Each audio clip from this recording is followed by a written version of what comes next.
Hello, puppies and kittens, and welcome to another Blasphemers Bible lesson. We have our usual team assembled. We have David Fitzgerald has joined us, which we haven't seen him in a few weeks. So welcome back, sir. All right, and Lawrence, you want to begin?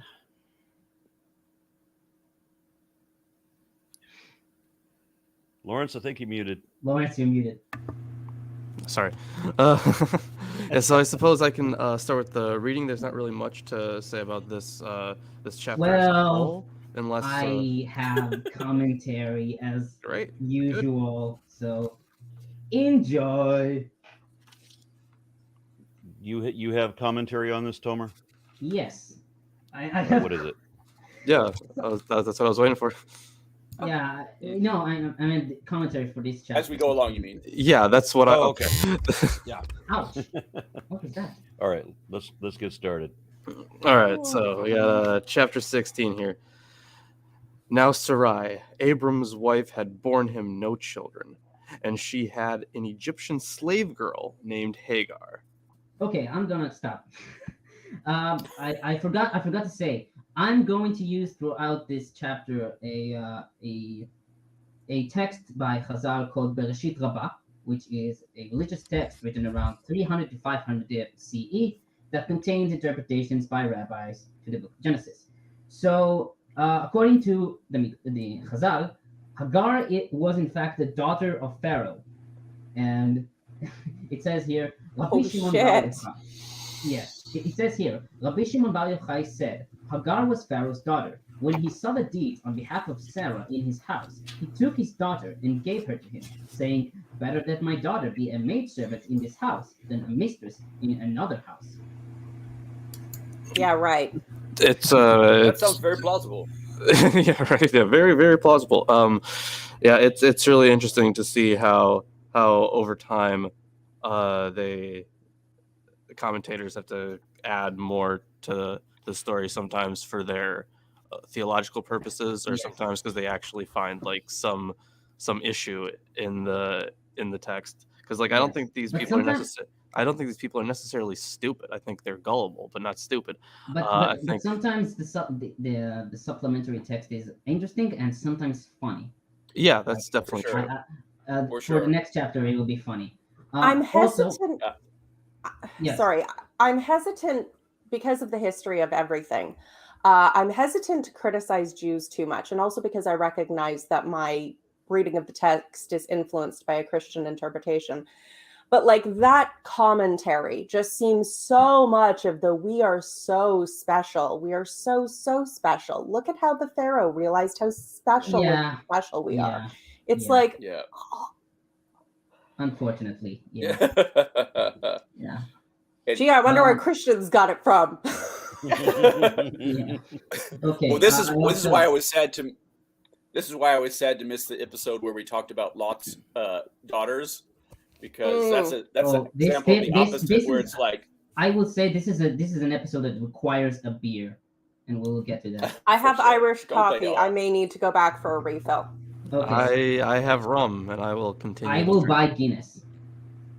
Okay, so that's not a good idea. Also, I like Guinness. Okay. Also, according to commentator Bachya Ben Asher, the word Hagar means reward for your chasteness. I think it's Aramaic for Ha-agrecha, which translates to "this is your reward." So yeah. A sex slave. A sex slave is your reward. Yes. Good. This is different. Very apt. Once again, we have a biblical character with a super apt name. Yeah. Yep. I remind you all that it's David that's a man after God's own heart. Abram is the friend of God, and you know people by their friends. Someone said on the chat that my sound is bad. Can anybody? It sounds like it's a little far away. That's about it. Maybe I'll need to gain a little bit. Maybe this. I added some gain. Oh yeah, no, it's the same. Oh shit. So sounds like you're talking into a tin can a bit. Oh shit. Or another way to put it, sounds like you're coming from a realm beyond ours, reaching the mortal coil. Okay, so I'll try to speak like this. He's outside time and space. Topher is God. Ah, shit. I sound awful. Wait a minute. I want to listen to myself. Now I'm picturing Jehovah with Torah's voice. What the fuck? This didn't sound like this before. And the Lord spake unto them, saying, "Is this what my voice really sounds like?" This is bizarre. Last time it worked fine. I don't know. Okay. All right. Okay. Let's continue. And Sarai said to Abram, "Look, pray, the Lord has kept me from bearing children. Pray, come to bed with my slave girl. Perhaps I shall be built up through her." Wow. Okay. So this is actually based according to Hammurabi's laws, which say that I don't think just Hammurabi. I think throughout the entirety of the ancient Near East. There is, for example, a Nuzi text that reads, Kelim Ninu has been given in marriage to Shenima, and if Kelim Ninu does not bear children, Kelim Ninu shall acquire a woman of the land of Lulu, i.e., a slave girl, as wife for Shenima, and she'll overwatch her offspring. So this is an example. It's that same principle that gives us levirate marriage, where if the brother dies, the brother has to impregnate the wife, so there's heirs. It's all about the heirs. Well, I like these biblical family values. Oh yeah, right? Yeah, that's what we really need more of in this world: biblical family values. So you die, and then your brother has to impregnate your wife. Oh, to replace you. It's like a U 2.0. It's not that far off the family tree, Well, then, and then the other thing about you give your husband permission to have sex with your slave. Because I have the audio of the webcam. I'm using the webcam audio. Now it's fine? There we go. Much better. Now you're much good. Better. Yes. God, my camera has a microphone, and it got the. God fucking damn it! I always this camera. Hold on. Okay. I need to do this every fucking time. Okay. All this language. While you figure that out. Yes, okay. I know because I increased the gain. Oh, Jesus. Sorry. So, fuck. You're fine. You're fine. Family values yes, here. Finally. The biblical family values here, where you give permission to your husband to have sex with your slave. You give permission to have sex with the slave because the slave can't give permission for the husband. The slave has no say. Also, her children are considered yours, so she doesn't have her children legally. I've heard that there was an ancient belief that a pregnant woman could infect other women with pregnancy. So by having by having a pregnant woman, she might be pregnant as well. Science. So do you have to sneeze on someone when you're pregnant, or is it enough to just get close to them? What kind of protection can I wear at baby showers? I don't want to get. I guess it depends on how close. Oh well, Yep, I'm going to read it. First, a wizard has a dream. Then the dream is taken to a witch. And by the way, do we recall how old Sarah is at this time? Sarah is if I 80. remember correctly. She's like 80, it's like maybe the Lord isn't preventing her from having a baby. Maybe it's the fact that she's 80 is preventing her from having a baby. No, it's God. It's God. We'll definitely. get to that. Easy. Yeah, because back then they lived to hundreds of years, easy peasy. Yeah. Sarah's very young.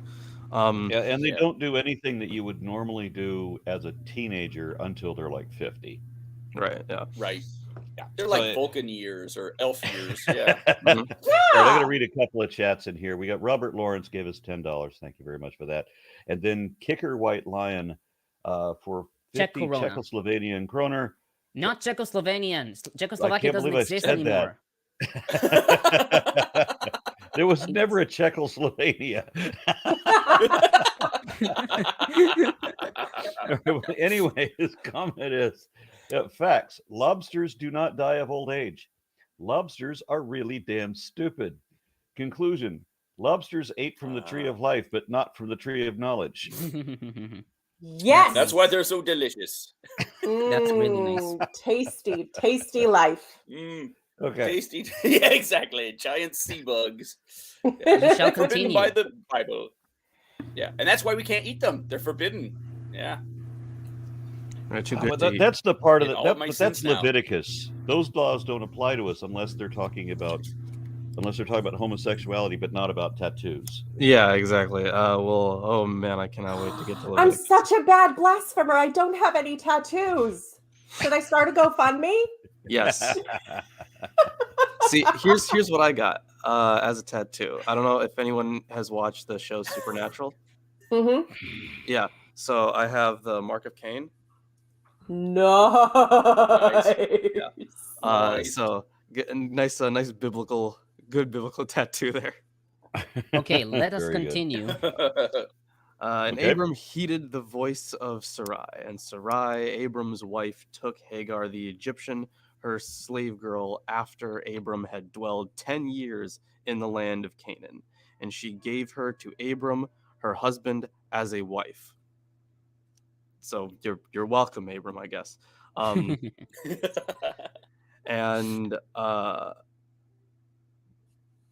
here's interesting. The maybe Tomer, you might have commentary on this. So most English versions, following the logic of the context, render this as concubine. The word used, however, is the same term that identifies Sarai at the beginning of the verse. So it would be As a slave? No, as a wife. Or a handmaiden? As a wife. Oh, a wife. The word that is used here is shifcha to describe mistress. So, and this is basically a female slave. So, I don't know why you think there's any sort of difference. After all, women are obviously property, so clearly. Right, but they have a thank you different for word admitting this. I will find you. Lilith makes a good point. There really is not that much a difference. It's more of a property value difference, I suppose. It's a property value difference, and a wife might perhaps have been acquired from someone of rank, power, or importance, and thus there would be a certain amount of political, weight to the union. The concubine is just there to fuck. Something Aren't we occurs to all? me on that note. I don't. The Hebrew word for husband or master or lord is all the same word. Baal, by the way. Yeah. That's really funny because Jehovah's Witnesses make this huge deal about how Sarah called her husband Lord and how that means women should be very respectful and deferential to their husbands. And it turns out it's just all the same word, so it doesn't make any difference. Yep. Now, so I asked my mother, I remember when I was a little bitty kid, I was like 8, and I'm listening to these Bible lessons, and I'm asking, what is a concubine? Oh, dear. Concubines. Things you And don't want to explain to an 8-year-old. My mother was completely inept at explaining what a concubine was. Mom, does that mean we can have concubines too? Well, they were Mormons. So maybe in the afterlife. Yep. Aaron, you have a message you should read.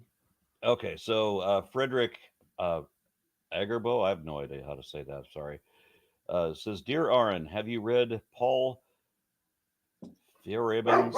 Shut up, Tom. Feyerabend. Yeah. Okay, thank you, Tomer. Against method, or how to defend society against science? Would like to hear your opinion. Dear. I've never heard of that until today. That sounds awful. That sounds awful. We shall continue. We should continue. Yeah, it sounds more productive to actually continue reading the Bible. No, you don't hear that every day. Yeah, right. And he came to bed with Hagar, and he conceived, and she conceived. Let's not get that confused. And she saw that, she had conceived, and her mistress seemed slight in her eyes. Yeah. And So I want. I want to comment. In other words, and Black women will understand the full import of this phrase, she got uppity. Yeah. So you could also read this verse as she had eased on her mistress, basically meaning that Hagar insulted Sarai's honor. And there is a short story from Chazal, which basically she insulted Sarai's honor in front of Sarai's friends. I don't know if I should read this or not. If you're interested. How many friends can she have? She's married to a wanderer in the desert. Well, Like, she is they're living in tents. Well, she is 90 years old, so she must have some friends. I'm sure she met people, but you don't really get to connect and, have book club with wine every Tuesday under those circumstances. Yeah. Mm. It's probably an entourage that met at the oasis when they're feeding the camels and such. Yeah. Not that they had camels then, but No, of course, the non-existent camels that were not yet domesticated. Yeah, and Alter notes that so when it says and mistress seemed slight in her eyes, so it is best to leave the Hebrew idiom literally in place in English, because Hagar's sight will again be at issue in her naming of the divinity after the epiphany in the wilderness. So I suppose we should keep that in mind when we get to it. And Sarai said to Abram, "This outrage against me is because of you. I myself put my slave girl in your embrace, and when she saw she had conceived, I became slight in her eyes. Let the Lord judge between you and me." Why so competitive? You seemed so open before. She basically hopes that God will judge her that she allowed Hagar to insult her, basically. Yeah, somehow. Some insult, some unstated insult, I suppose, or maybe. The midrash expands on this, but okay, great. I would actually love to hear what midrashic authors said on this. Okay, so this is what it says: the 90 years that Sarah did not bear, she was like a bride in her canopy. Ladies will come to ask how she was, and she would say to them, "Go and ask about the welfare of this wretched woman," aka Hagar. Hagar will tell them, "My Mr. Sarai is not inside what she is outside. She appears to be righteous, but she is not righteous. Had she been a righteous woman, see how many years have passed without her conceiving, whereas I conceived in one night." Yeah. Damn. So okay. So they added like a whole bunch to like, you could have a kid in like right away, and Sarah couldn't. They added a whole bunch to that. Don't you love how the rabbis 500 years later know exactly what she was saying behind the scenes? Yeah, somehow. These are just like hadiths, aren't they? Yeah, absolutely. So this is also this is so rabbinical, like it actually kind of hurts.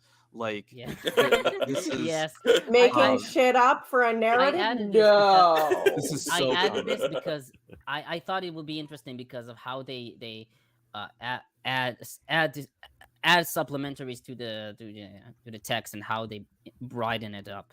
I think that with all these different interpretations, the important thing to remember, and what comes across clearly in all variations, is that the man is blameless and women are catty bitches, and it's all their fault. Yep. Bingo. Okay, I got a couple more comments I want to read. Let's see. Matt White says, so Abraham was a concubine harvester. Oh, boy. Yep, and we have a comment from Mubarak. It says, here we see the start of the Arab-Israeli conflict. No, he's not wrong at all. He's not wrong. Because according to the Muslim faith, Hagar is the daughter of all Arabs. Not daughter, the woman of all, the mother of all Arabs. So yeah. It's Lot's daughters all over again. Yes, and that's why the Moabites and Edomites are motherfuckers. It's because of these guys, and the same thing can happen with Ishmael. Yeah. Oh, a character assassination story that never happens anywhere else in the Bible. What a shock! Lawrence, you shall continue. Yeah, I think I shall. And Abram said to Sarai, "Look, your slave girl is in your hands. Do to her whatever you think is right." Keep on. I have a good story. I have a good story from Chazal. I think Peter has better stories. I kind of want to finish this section here. Finish. Yeah. And Sarai harassed her, and she fled from her. Yeah. So according to the Midrash, Sarai basically compelled Hagar to work hard. And quote, Rabbi Abba Bar Kahana said she forbade her from having sexual relations. Rabbi Barachia said she slapped her face with a slipper. Rabbi Barachia, in the name of Rabbi Abba Bar Kahana, said she made her carry water buckets and bath towels to the baths. Wait, she And slapped her with how a do- slipper. Sarah was a Chinese mother? How do these rabbis know all these different Thank and you. seemingly conflicting details? Thank you. The Angels word told of them. God. They don't. But in Talmudic literature, it's kind of seen today as, you know, the stuff that wasn't written. It was passed down. It was oral tradition. I Like, also think that this is Fanfic. It was yeah. fanfic. Well, yeah, Actually, it this was, is- but they don't think that. Yeah, this is called this midrash is called also an agada, which literally means fable. So Huh. Now that's Yeah. interesting.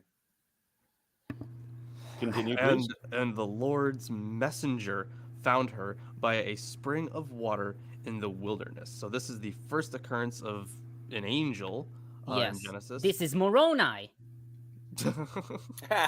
Stop. Just stop. And we'll get into it more, but it always seems like angels are just kind of extensions of God, at least in Genesis. That's what they seem like. Yeah. That's They as help far- him in his omnipotence. Yes. Yeah, exactly. Yeah, they're like I guess God, like if God were to like put his hand into reality, and like there would be some weird manifestation of like a part of God is the understanding that I can get from Right. reading Genesis. Yeah, they seem like his appendages. Yeah, Like- exactly. Like appendages. He just comes down and the little angel it's- comes and says the thing. Yeah. It's interesting because let me jump in real fast, Lawrence. Yeah. In the book I'm working on now, where I'm talking about the evolution of Judaism, among other things, one of the things it points out is that at one point you have the high god and you have the angels, and all the mid-level gods in between just get phased out of the operation, and they're the only ones left, is the highest and the lowest. Yeah. Did you have you gotten to Mark S. Smith's work on biblical monotheism? No, Divine Drudgery or the other one? No, it's just called The Origins of Biblical Monotheism. He explains like Yes. that's a good read for it, I think. And the Lord's messenger found her by a spring of water in the wilderness, by the spring on the way to Shur. So it looks like Hagar is in the Negeb, which is the southern region, Yes. evidently back toward her native Egypt. And Shur apparently means wall in Hebrew. And scholars linked the name with the line of fortifications the Egyptians built on their northern border. But the same word could also be construed as a verb that occurs in poetic texts, to see, or perhaps more loftily, to espy, and may relate to the thematics of seeing in Hagar's story, I should say. So I guess those are some possible interpretations there. And he said, Hagar, slave girl of Sarai, where have you come from and where are you going? Oh my God, where did you come from and where did you go? It sounds like it sounds like the parent God. who's like, tell me what you did wrong when you have an argument with your sibling. Yeah. Yes, Cotton Eye Joe. Perfect. Yes. Mm-hmm. And she said, from Sarai, my mistress, I am fleeing. And the Lord's messenger said to her, return to your mistress and suffer abuse at her hand. Mm. Okay. Okay. Let's see the justification here. And the Lord's messenger said to her, I will surely multiply your seed, and it will be beyond all counting. But I have no seed. I'm a Well, the fucking thing is, woman. now she's gonna get her own seed after So getting more abuse. lucky her, she gets to take care of lots of kids too. What a blessing! Right? Oh my God. What a blessing! If you take lots of abuse as a woman, then someday men will respect your memory. Yeah, well, let's see how this goes. And the Lord's Good lessons messenger to learn said to today. her, "Look, you have conceived and will bear a son, and you will call his name Ishmael." And apparently, the name means God has heard. Yes.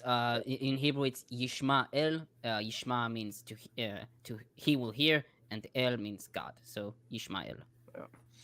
Don't get me started on what L really means. We could be Yeah, all day we've Yeah, just already on we've already gone through this We have. with Yeah. with Repeatedly. Elelion. Yeah. It comes up. For the Lord has heeded your suffering, and he will be a wild ass of man. Oh, Okay. damn. Oh my. Yeah. Yeah, So me too. yeah, okay. So this actually could have both positive or negative meanings. So on the positive, according to Ibn Ezra, the wild donkey lives freely in the wild, so Ishmael will also live freely and shall not be enslaved. However, on the negative, Ishmael will be a wild and violent person. This is based on Chazal saying, Rabbi Shimon ben Lakish said, "Wild donkey of a man, for whereas all others plunder wealth, he plunders lives." Huh. Mm-hmm. So you'll have a son. So go back and take abuse. You'll have a son, and he'll be a complete bastard and hell to raise, which you'll mostly do alone. And then someday men will respect your memory. Or Yay. he will be free. That's however you see it. So yeah, he'll be a wild ass of man, as we all ought to be. Oh, so wait. So and just so we be on point. The wild ass basically is a wild donkey. So Yeah. Yes. we got Yes. that. Yeah, we know that You part. got that. We all get to giggle over ass in the Bible. yes.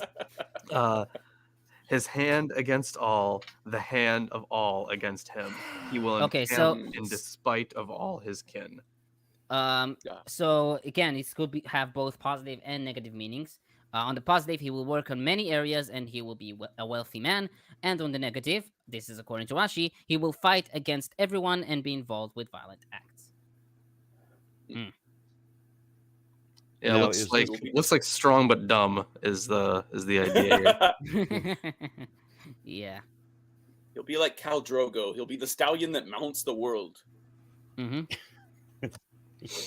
And she called the name of the Lord who had addressed her, El Roy. So I do have a good chunk of... maybe I'm pronouncing that wrong. Sorry, Tomer. But wait, I want to see. No, it's El Roi. Oh, okay. Yeah, see, gotcha. Yeah, El Roi. So the most evident meaning of the Hebrew name would be God who sees me. Hagar's words in explanation of the name are rather cryptic in the Hebrew. The translation reflects a scholarly consensus that what is at issue is a general Israelite terror that no one can survive having seen God. Of course, one day we'll get to the Moses story, and that's no. God only moons him. Oh, okay, gotcha. That would make sense. Hagar then would be expressing grateful relief that she has survived her epiphany, though this might well be a somewhat garbled ideological tale to account for the place name Bir Lahai Roi, understood by the writer to mean well of the living one who sees me. It is made to serve the larger thematic ends of Hagar's story. The outcast slave girl is... she gets a revelation which she survives and is assured that as Abram's wife, she will be a progenitor of the people, of the great people. So what does the word beer mean in Hebrew? Is it well? It's beer lahai roy. Yeah. And the whole thing together is just supposed to mean well? No, it'll be well Beer. of the living one who sees me. So But the beer part would be well. I'm guessing it would be well. Okay. I think that's right. Isn't that, Tomer? I prefer our beer. Because beer is used for like a lot of for some other place names as well, like beer Shabbat. Right. Yeah. For she said, Did not I go on seeing after he saw me? Therefore is the well called Bir Lahai Roi, which is between Kadesh and Bered. And Hagar bore a son to Abram, and Abram called his son whom Hagar had borne Ishmael. And Abram was 86 years old when Hagar bore Ishmael to Abram. And aside from, the advancing ages here, it's interesting that for this one, it doesn't look like we get Sarai being mad, because she was mad for the last one, right? Because it was specifically her command to go sleep with Abram and have a kid. I'm sorry for that. My my website, my Chrome crashed, so I don't know how. It just crashed. I promise. I didn't notice. I promise you I didn't notice that. This is a sign. But it is interesting though that in this conceiving with Abram, that Sarai has no complaints, probably because she didn't initiate this one. She didn't initiate this hookup. It was God that initiated this hookup. So, wait, what verse? But we're all in agreement. Abraham's off the hook. Yeah. What verse are we? We just finished the chapter. Yeah. Oh, I wanted to comment on Be'er. You comment on Be'er Lachairoi? Oh yes, please. Yeah, we're wondering about that. Okay. I just wrote a note here that says, "This is the well from which God, who observes and protects, saw the living person Hagar." So. Yeah. I did note the meaning, but I know that Aaron was wondering about which word means well, and we're pretty sure it's beer, right? Be'er. Be'er. Okay.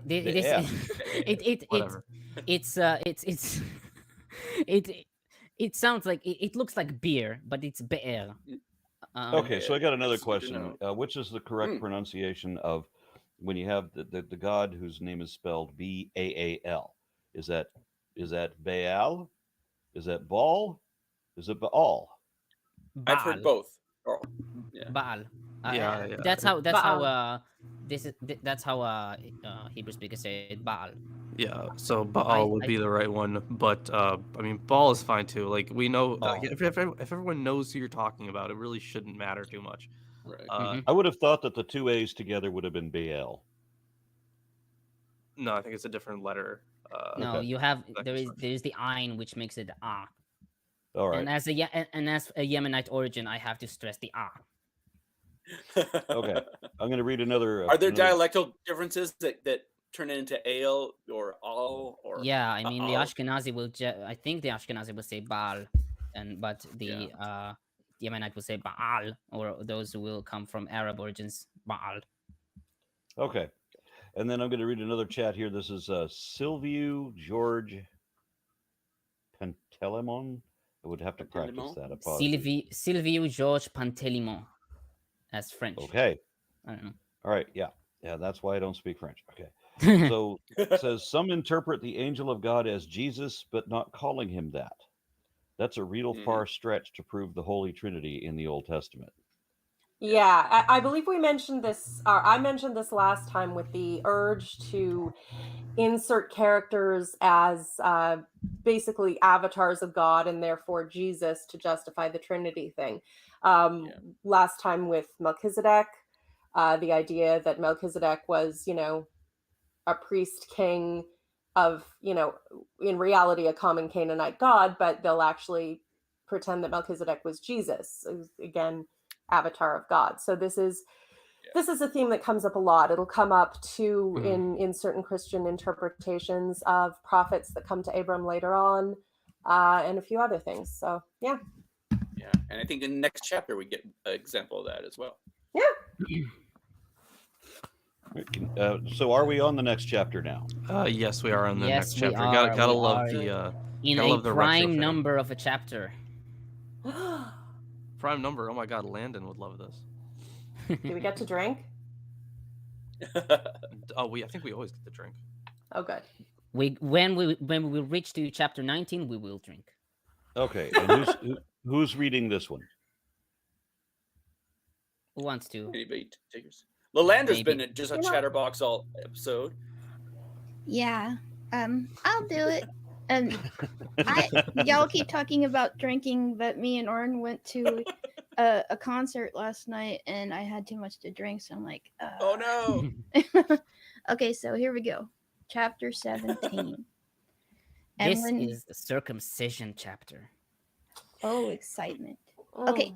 And when Abram was 90 years old and 9, the Lord appeared to Abram and said unto him, I am the Almighty God.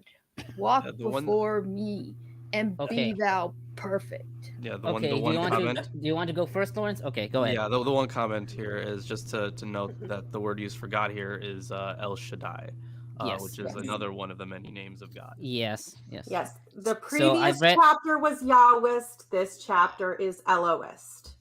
Or actually, no, priestly source, but the name is Elohim. Okay. I also want to say he's 99 years old, aka he's at the same age as Herman Chernoff, which shout outs. Okay. So I love my mathematicians. Okay, so El Shaddai. The meaning Shaddai is not clear. There are several theories about this name. I've read one that it may mean mountain from the Akkadian word Shadu, so the term could mean God of the mountains.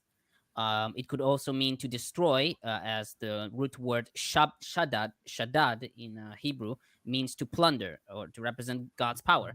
And another theory is, according to biblical scholar David Bial, the root word for Shaddai is Shad, meaning breast.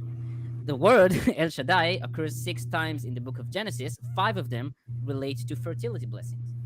Yeah, I think all those are very possible meanings. But in terms of, where it would have come from, like mountain makes sense too, because there are places in the text where we're said that he came from the Mount of Seir, and Thomas Romer makes a really good argument based on that. And of course, the destruction one would make sense. We have talked about the history of Yahweh and his conception. So destruction would also make sense. And plus, we've read 16 chapters. Destruction makes sense as well. So, yes. And as we'll see in chapter 19, this will make sense. Yeah. And as a Celt, I'd love that the boob reference would be, God of the boobs, because we have mountains in Ireland that are named after boobs. But yeah, it seems like a stretch. Seems like a bit of a stretch for ours. I don't know. Looking down, I can kind of see it. Also, about the phrase "walk before me faithfully and be blameless." According to Rashi, God tells Abram to be wholehearted in all the trials he will impose upon him. According to Ibn Ezra, God tells Abram to not question the reason to the circumcision. As is tradition. Yeah. Yeah, we'll just chop your dick up. Don't ask questions. Yeah. Yeah, Don't worry about it. Circumcision probably would have been a way to differentiate themselves from other groups. There is this funny story from Merneptah, about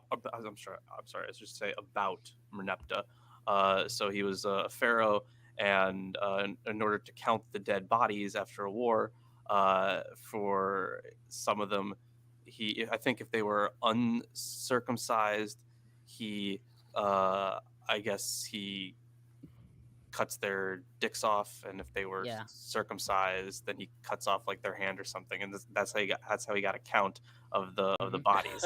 Well, circumcision has been around. It may have been the other way around. I could be remembering that wrong. But circumcision has been around since the 4th millennium BCE. It was performed by Egyptians, probably for hygienic and religious reasons. And Aaron, you will love this. The Book of the Dead describes the sun god Ra as having circumcised himself. So, ow! Oh. Well, there wasn't a lot of public entertainment, I also want to point one thing out about the Book of the Dead. There's not just one Book of the Dead. The Book of the Dead is kind of this generalized concept of like an instruction guide to get to the afterlife. So they would be buried with these books of the dead, and the books are filled with a bunch of spells and in a sense, maps as well. Passcodes. Yeah, exactly. To get to the afterlife, and every single person had a different Book of the Dead. And interestingly, some scribes, like, they would write out entire books of the dead with the only thing being left out was the name of the person who died. So then when they sold it to somebody, they would just write out the name in those places. So Book of the Dead, interesting stuff. Cool. Yeah. Okay, so the reason that somebody would have circumcised themselves is just because they get incredibly bored and decide to take up whittling. I mean, is there something like peyote in that desert? I know it's not native to that desert, but there's got to be something that made someone get very high. My thought on the whole thing about circumcision is that they want, it's not just enough that you tell somebody a lie and that you really need them to believe that lie, and they say, yeah, sure, I believe you. No, we need commitment. We need you to do something that shows how you believe. And so this means that you have to cause yourself pain in the most sensitive area of your body, where you could actually get away with losing the only amputation that you might not notice otherwise. I mean, there isn't going to be a significant damage to your livelihood. That's it. So that's the expression of conviction that they have to put themselves through. Well, it's a well-known element of human psychology that the more you commit to an idea or a purpose or a group or anything whatsoever, the further you are in, the harder it is to get out. It's the sunk cost fallacy, and it has kept people in cults, and it kept me in religion for many a year. And it's been effectively used by military leaders, by cult leaders, by kings, emperors, everybody. If you get people to give up something to be part of a group, they will find it a lot harder to ever leave. Right. Gotcha. Same thing with persecution. If they're being persecuted, it must mean it's true. Yeah. Yes, the Christian persecution fetish. Always fun. Yeah. Yep. No better proof that you're right than when everyone's telling you you're wrong. Yep.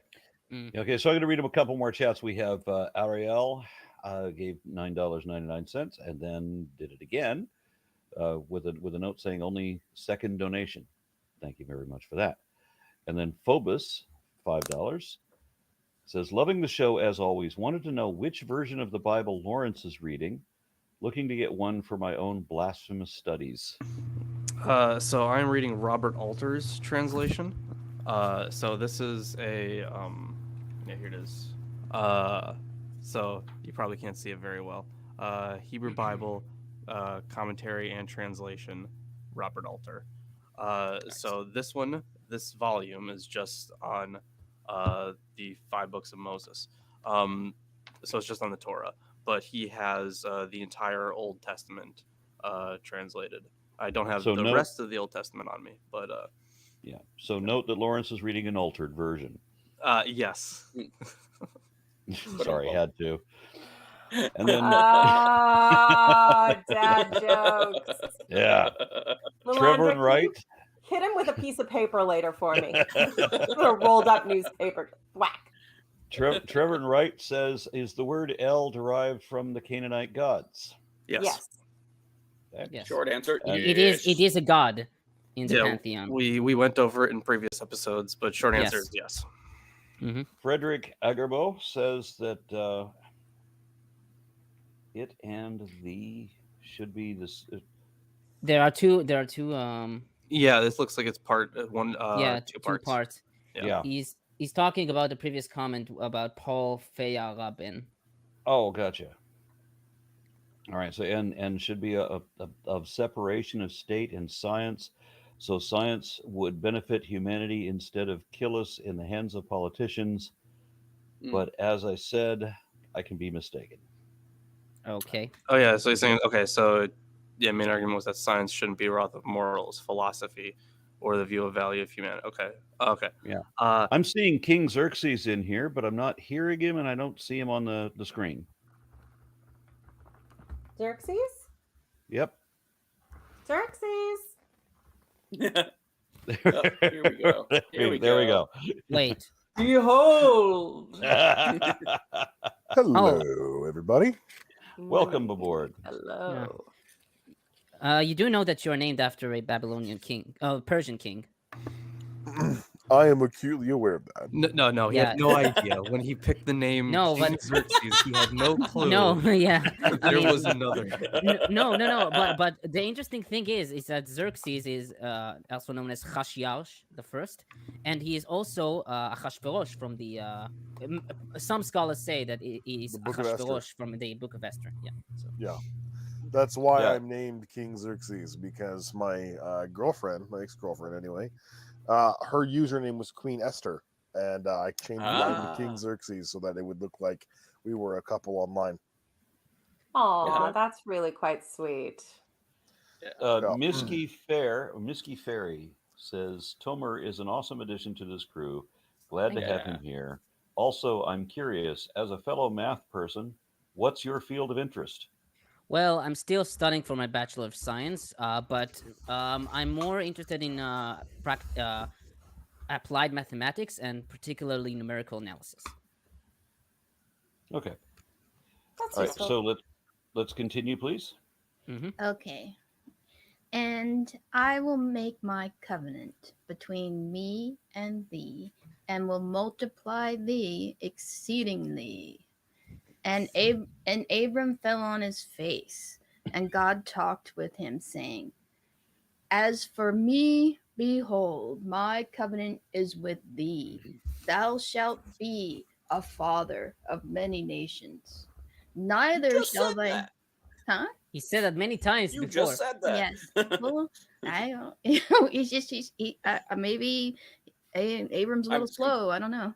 And Maybe so. well, the boy did just fall on his Redundancy face. is oh, that's true.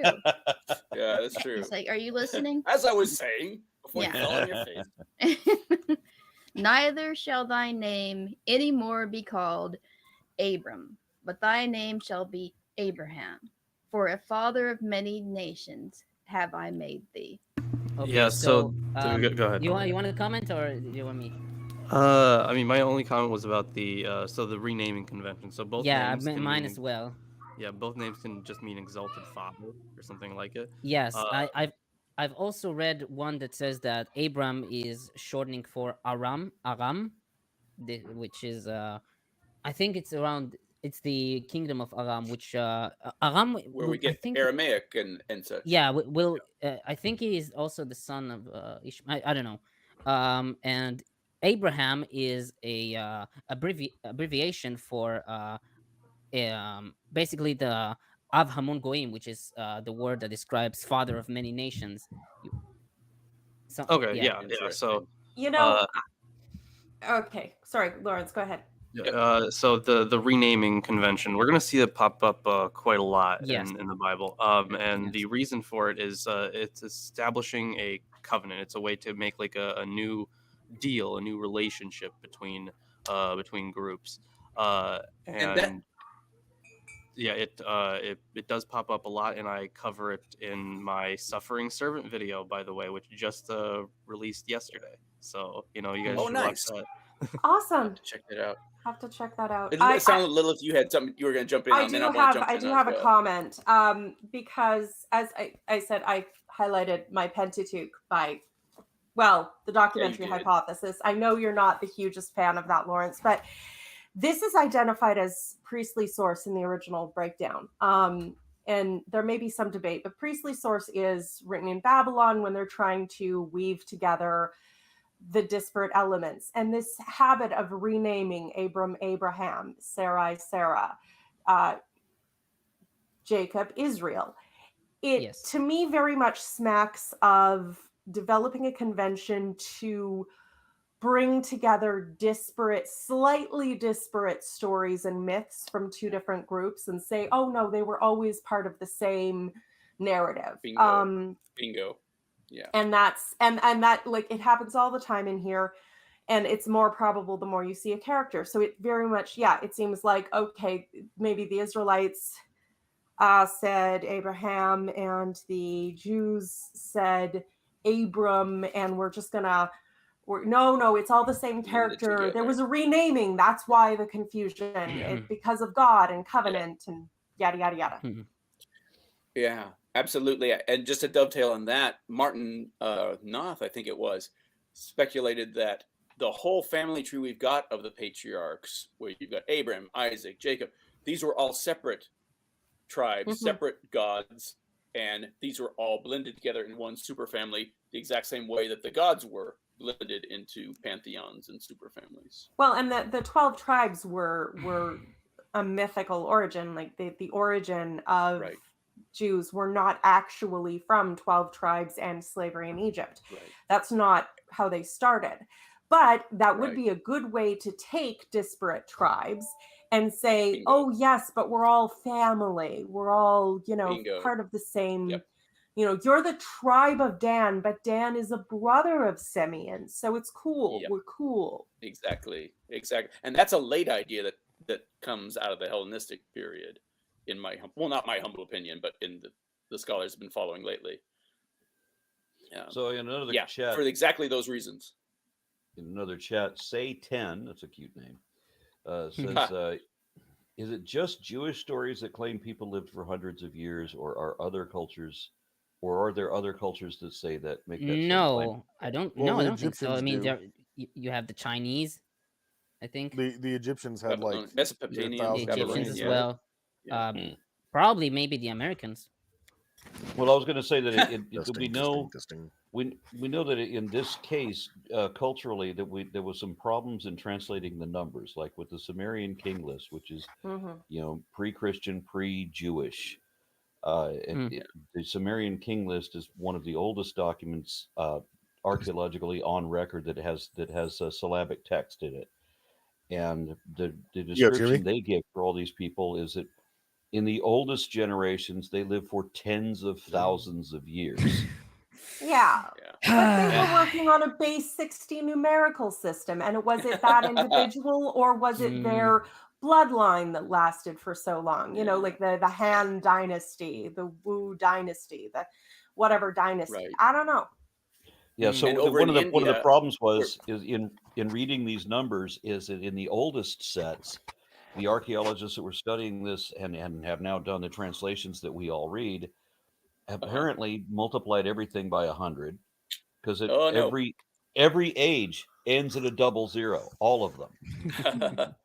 and then on top of that, a lot of these are based on lunar months too, instead of years, solar years, right? So I mean, so everything can be divided by 100 and then divided by 12, both together.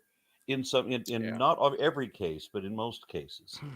This sounds like a great way to obtain clear and accurate numbers, by which one might calculate anything, perhaps even the creation of the world at 9 o'clock on a Monday morning.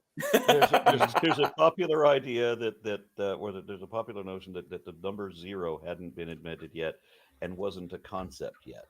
I mean, I'm interested in the history of mathematics, so I know that mathematicians like Brahmagupta developed the 0 and applied rules to it. I think he was the first. I don't know if I'll comment on it further because. So he made this most important contribution, which was literally nothing. Yes. Yes. Nothing is the root of all things, though. Go back and read your Lao Tzu, sir. I don't want to get into another discussion about how we supposedly think that everything came from nothing. Oh, no. I was thinking more in the philosophical, that the negative is the opposite of the positive, and the function of the pot comes from the empty space within it, kind of a thing. I got a couple more chats to read. Ariel gave $1.99. Thank you. And Trithemius Finnegan says, my question is mostly towards Tomer. What does my middle name Shaddai mean in Hebrew? I've heard many different things. I don't know. It doesn't mean nothing to me. Sorry. I don't think it has anything to do with Hebrew. Okay. All right, and then the next line is Trevor Wright says, "How long would you think it will take for religion to completely disintegrate from reality?" Well, it we already seem to has. be. Yeah, it has nothing to do with reality already. Right out of the box. Yeah, the problem is, I think the question means to imply is, when is religion going to go away?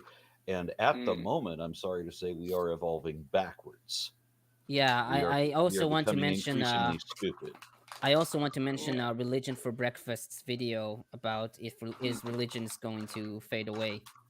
So religion is a parasite that perpetuates itself by infecting the minds of its followers and inducing them to pass on the infection and cultivate it in others, while using their own minds to protect itself from the incursion. Until we find a way to protect people against the parasitic infection, it's going to keep going. Religion is a thing evolved.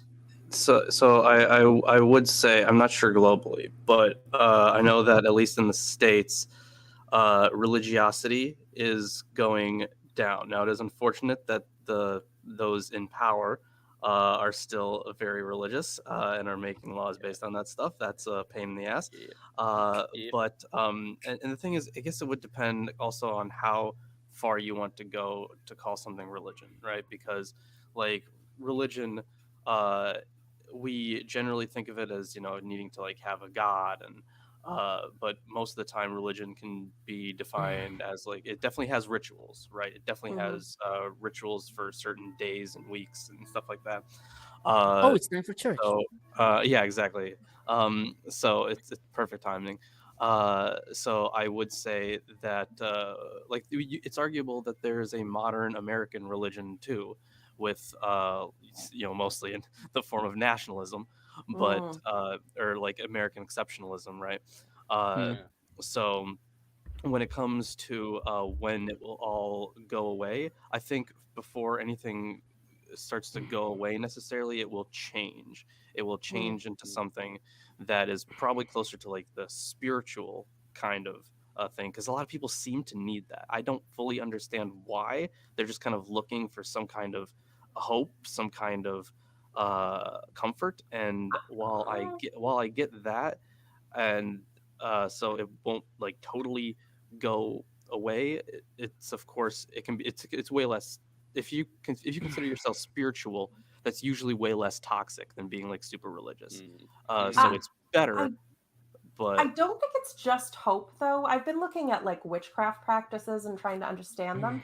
There seems to be a good psychological element in like doing a ritual to sort of bring a thing to an emotional resolution, to clarify your mind, your intentions, bring yourself to peace with whatever it is. That seems to perform a genuinely useful psychological function. It gets really toxic, obviously, when you have to wedge all of your experiences into a very narrow theology and aren't allowed to, it's your fault if it doesn't work. But the principle of the need does seem to be something at least based in our own psychological needs to resolve things. Yeah, as because like I'm friends with like a good amount of witches, right? But they Being don't a pirate and all. When they would be burned. They don't yeah, right. They don't tend to like they accept modern science, and they know that their stuff is very wooey, but they use it as a means of introspection, which is very healthy. But yeah, when I usually try to stay away from the wooey stuff, and they know to not bring that stuff up around me, because I will want to talk about it. So hate to interrupt. Can you guys hear me? Because it doesn't sound like you guys can hear me. I do hear you. We can now. Okay. Have you been talking before? I was trying to talk, like join the conversation earlier, and you guys, it didn't seem like you could hear me. I was like, we didn't. Either they're ignoring me, but they're not that mean, or they can't hear me. And so I've been. Well, there was a time. There was a time when you were showing on the list, but you weren't on screen. And it seems to me that my system will automatically add people up to a limit. And usually my wife is the last one to join, and I have to add her manually. I really wanted to say something when you talked about how we're going backwards on the whole religiosity thing. I don't know, Aaron, if you're familiar with this theory, but there is a new conspiracy that is being popularized in the more fundamental religious communities, and that is that flat top mountains, plateaus, and basilic mesas are actually giant tree stumps, the remains of giant trees. And I have had several conversations with people who genuinely believe this. For Okay, I'm whatever reason. gonna start drinking now. Okay. Yeah. That And I'm like, where did this come Jesus. from? Where did they get Wow. the idea? Christ. They vaguely look alike. You think that Well, it was used to Devil's be- Tower. Devil's Tower in Wyoming actually does look like a tree trunk. Mm. So that's It's somebody. a hell of a tree natural trunk. thing looks vaguely like another kinda look- natural thing. yeah. They're the same, and it's a conspiracy. Here's what's funny though is that the person that I was talking to didn't use Devil's Tower as an example for me. They said that they believe that Devil's Tower was one of these things, but the one they used to try and convince me was the Yugurtha Tableland in Tunisia. Because if you look at the top of the Yugurtha Tableland, which is just this giant basilic mesa, it looks like it has tree rings, which they're not. They're just water bands because it's sloped and the water rushes off of it in a sort of a circular way. But Yugurtha is 2.5 miles around, meaning that if you were to compare this to the average proportions of a giant sequoia tree, if this tree was still intact, it would be 10 miles high. Where did it go? Where did it go? Oh, It would be that big tree in Elden Ring. Topical reference. Yeah, but Yes! I mathed this out because I had to know. I used the proportions of a giant sequoia as comparison. This tree would be 10 miles high and roughly 2.4 billion pounds. So if it were to hit the ground after being chopped down, it would hit with the same force as the asteroid that killed the dinosaurs. So I hate what you're I hate saying to is, be if this I hate to tree be- fell over and no one was around, we would still hear it. Well, not only would we hear it, we would feel it because we would inevitably be consumed in a fireball. We would all be dead. Everybody is dead, Dave. Everybody is dead. Thank you. all Thank you dead, for that Dave. reference, Lilith. Oh, I Red don't Dwarf want to be- reference. Mwah, mwah. I don't want to be a party ruiner, but I think we're being distracted too much. Yep. Okay. Yeah. Well, back to the story. Well, hold on. Let me yes. read a couple more You quotes. should as I read got a to. couple of texts and Yeah. The reason you're getting so many super chat. Oh, this is Ariel for $5 this time. The reason you're getting so many super chats from me is that my iPad was not paying well with what I was trying to say. So one more coming, and then immediately followed by another $5 from Ariel. Thank you very much for that. All right, we may now continue. Oh, good. And on the topic of why people are religious and stuff like that, one of the issue is identity. It becomes part of your identity, and then that's why you're defending it, because you're defending your own personality, your person. It Your feels like in-group. it's built on you. Like- again, I'm sorry that I'm party ruiner, but I think we should continue with the Bible study. Oh, yeah, because yeah. We haven't talked about it so- in like 10 minutes. I'm getting Everyone wants to get to the circumcision. This is I our want to cut up the dicks. I'm getting there. Because I'm reading this, and the thing that's in my mind is the song I used to sing in Sunday school. Father Abraham had many sons. Many sons had Father Abraham. And I Abraham. Oh my God! you. Please stop! I want to get to the dick cutting part. Jesus! I'm on topic here. I think you are going off the topic because they don't want this. Okay, It's I'm a on terrible topic song. because verse 6 says, "And I will make thee exceeding fruitful, and I will make nations of thee, and kings shall come out of thee." So, and that's why we used to sing that in Sunday school about Father Abraham, how everybody's a son of his, but I'm not Father really. Abraham. I'm Asian. Many sons. Asian and Many sons had Father Abraham. God, I'm going to stuck with you forever. Yeah. And also like English and German descent. So pagan, so I'm not a son of Father Abraham. Anyways, and I will establish my covenant between me and thee and thy seed after thee in their generations for an everlasting covenant, to be a God unto thee and to thy seed after thee. And I will give unto thee and to thy seed after thee the land wherein thou art a stranger, all the land of Canaan, for an everlasting possession, and I will be their God. And But he God, won't be. But he won't be everybody else's God.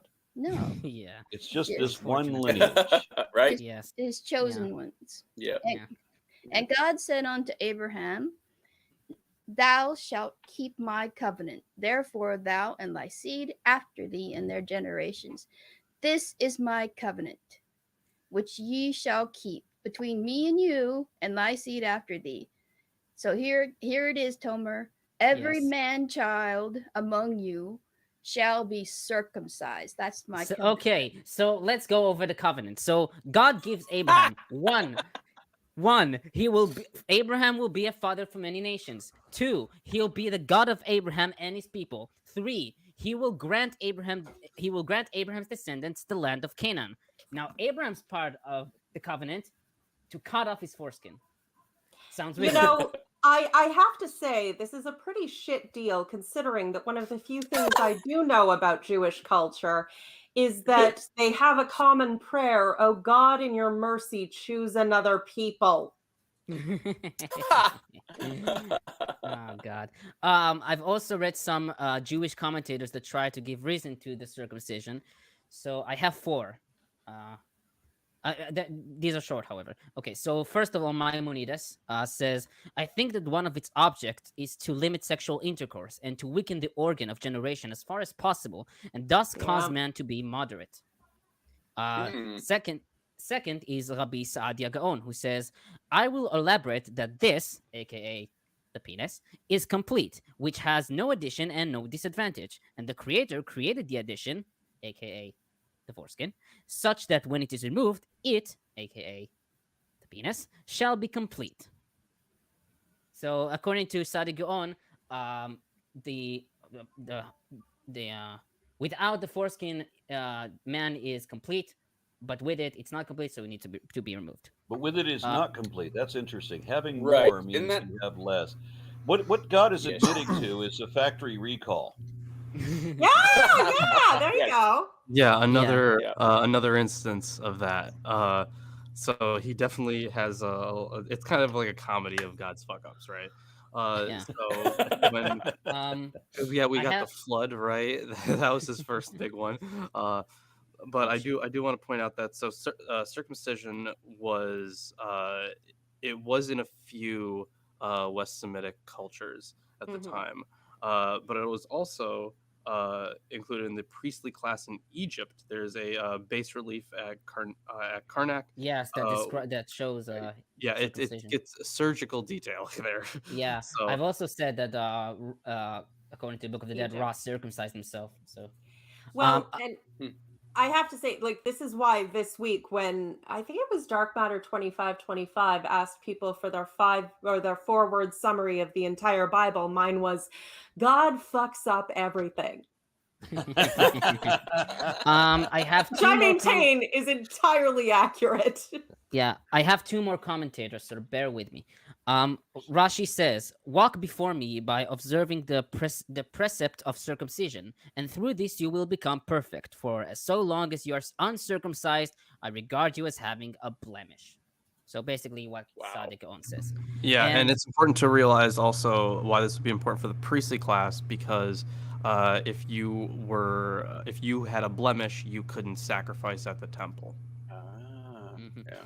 And last commentator, Judah Halevi, says, we must bear in mind that the rite of circumcision is a divine symbol ordained by God to indicate that our desires should be curbed and discretion used, so that what we engender may be fitted to receive the divine influence. Okay. No thanks. If I was Abraham and he's like, okay, God, I'm listening, God, and then here's my covenant, and Abraham's like, okay, I need you to be circumcised as part of the covenant. I'd be like, run that by me again. You part of it. Jeez. Okay. Well, what this amounts to is that a goat herding sex trafficker in the middle of the desert heard a voice telling him to cut up his dick. Yeah. And this is the basis of 3 major world religions today. Hooray! Oddly specific.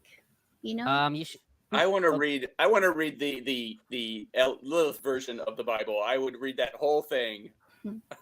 You know, I think I'm going to do my own bitchy commentary, like just at some point. I'm either videos or text. I will do that. Book on tape for the Bible. Yes, book on tape. I've noticed that God, at least in Genesis, has this tendency to create things in such a way that they're like designed to malfunction at some point in the future so that he can solve the problem. You know, it's no different than how like some creationists argue that God built the earth in such a way that it was destined to flood at a certain time, no matter what. And it just happened to be the case that at that exact time, all the people in the world were wicked, which is either the most astonishing coincidence of all time or Calvinism. Oh my God, I just had an epiphany. Did anyone see the TikTok trend from a little while ago about the incompetence, about weaponized incompetence in relationships? Where I do not. Luckily, TikTok. I do not have TikTok. Okay, well, the incompetence song is probably on YouTube, and it's very funny. But the principle of incompetence is that in a relationship, one of the people, usually a man, will be all like, oh, I can't do this as well as you can. Maybe you should do it instead, with everything he doesn't want to do, like chores and dishes and stuff.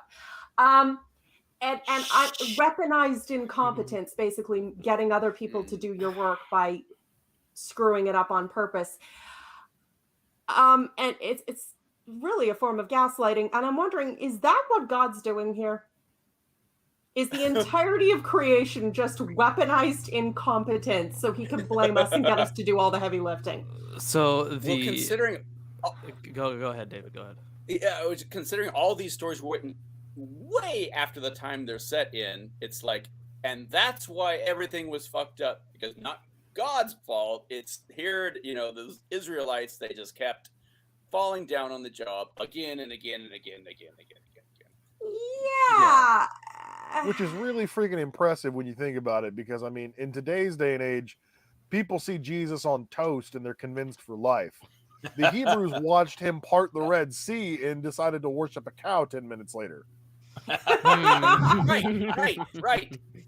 Exactly. It's almost like it was bullshit. Aaron, I think The manna from the heavens, the water from rocks, a pillar of fire at night and smoke by day, the 10 plagues, they saw all of that. And Moses goes away for a few weeks and then like, let's worship We are a cow. bored of this. Let's have a cow. Don't get me started. Don't get me started on this one. The golden calf. Yeah, I love talking about the golden calf. I have a video on the golden calf. David, have you seen the video on the golden calf? I have not, but I just finished writing a whole chapter on the Bethel and Dan golden calves and El and golden calves. So yeah. Okay, great. Then I'd love to hear your thoughts on that on the video if you ever get a chance to see it. But so yeah, once we get to the golden calf narrative, I will have a lot to say. Okay. Awesome. Okay. Are we Where are we at, by the way? Maybe- I don't know which chapter we're on. We are in We're on chapter 17. 17, verse 11, 17. I think. Okay. So here So we we go. already I missed the Tower of Babel. Sad face. Yes. No. missed it. Oh yeah, You a missed long it. time ago. I Long time had ago, jokes yeah. for that. Oh.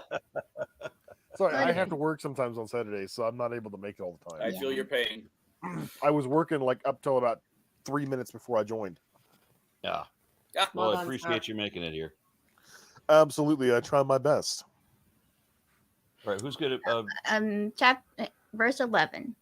Okay. And ye shall circumcise the flesh of your foreskin, and it shall be a token of the covenant betwixt me and you. And see, he has to repeat to Abraham. Are you getting this, Abraham? I want you to cut a piece off your penis, right? That is very repetitive. Yeah. Mm-hmm. And he 12, and he that is 8 days old shall be circumcised among you, every man child in your generations, he that is born in the house or bought with money of any stranger which is not of thy seed. So everybody. You getting this, Abraham? Everybody. 13. He that is born in thy house, and he that is bought with thy money, must needs be circumcised, and my covenant shall be in your flesh for an everlasting covenant. Yeah. And it's just so weird. It's such a weird thing to ask. This is something that 3 major religions are based on this. Yeah. I mean, gosh. Well, to be fair, that not all Christian denominations practice circumcision because they believe that the reason that the Christianity has differed from Judaism is because of circumcision, because you aren't going to convince adults to circumcise themselves. So that's just what I've said it once, I've said it 100 times. There was it was the laws of capitalism. There were divergent variations of Christianity, and the one that didn't make you cut your dick up had the best sales figures, and here we are. That's in the New Testament. That's true. Paul had a dream that because he had a dream, and this thing came down from the heavens, and it had all the unclean animals in there, like snakes. No, that's Peter. That's Peter, yeah. But yeah, he did have that dream about eating on things that were unclean animals.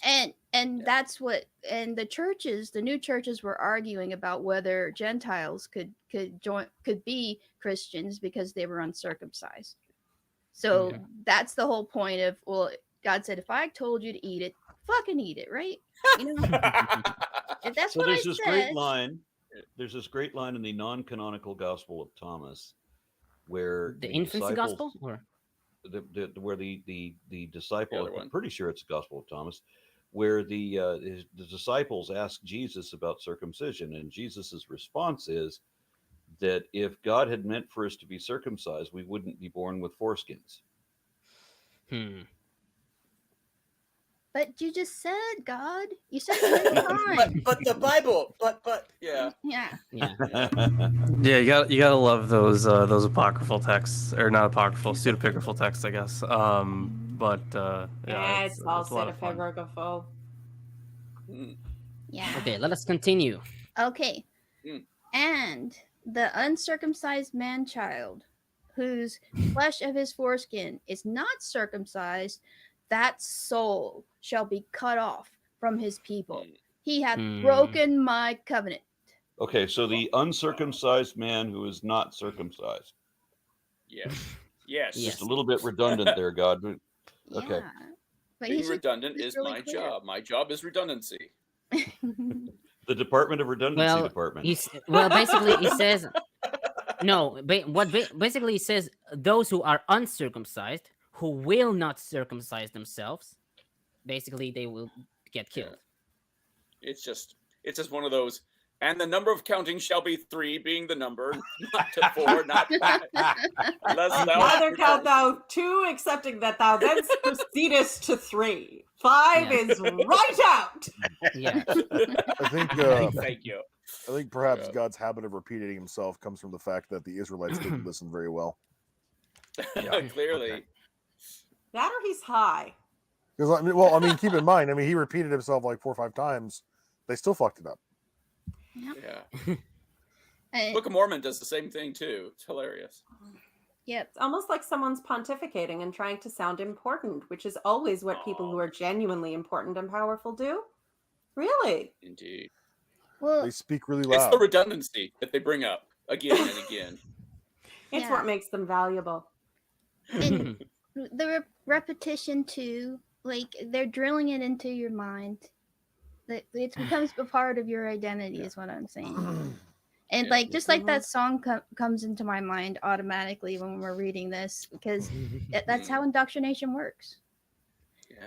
So we on this talking of how everybody is supposed to get circumcised. Mika Kiom comments: did they do dick checks if you were from out of town?